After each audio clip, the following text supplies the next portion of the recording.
Hivi karibuni kumejitokeza tabia baadhi ya watu kuwatuhumu watu wengine kuwa wamewashika mabega na sehemu zao za siri kutoweka. Taarifa hizi zisizo na ukweli zinazohusishwa na imani za kishirikina zimeleta taharuki kubwa katika jamii na kusababisha madhara ikiwemo majeruhi na kifo. Jumla ya matukio 29 yameripotiwa katika mikoa minne ya Zanzibar: mkoa wa Mjini Magharibi matukio 22, mkoa wa Kusini Unguja tukio 1, mkoa wa Kusini Pemba matukio 3 na mkoa wa Kaskazini Pemba matukio 3, ambapo katika matukio 3 ya mkoa wa Kaskazini Pemba tukio 1 limesababisha kifo cha mtu mmoja aliyefahamika kwa jina la Hamad Othman Mwalimu mwenye umri wa miaka 35, mkazi wa kijiji cha Jojo. Watuhumiwa wa tukio hilo tayari wanashikiliwa na jeshi la polisi.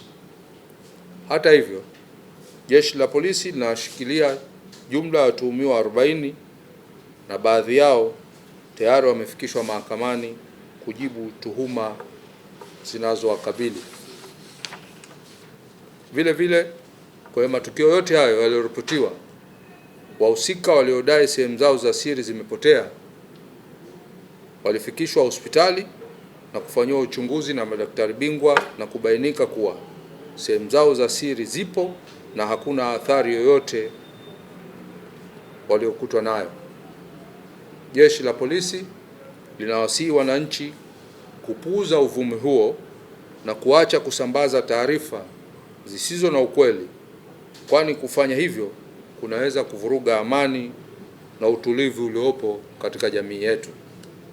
Aidha, mtu yeyote atakayebainika kuhusika katika kusambaza taarifa za uongo kwa makusudi na kutia taharuki katika jamii atachukuliwa hatua za kisheria.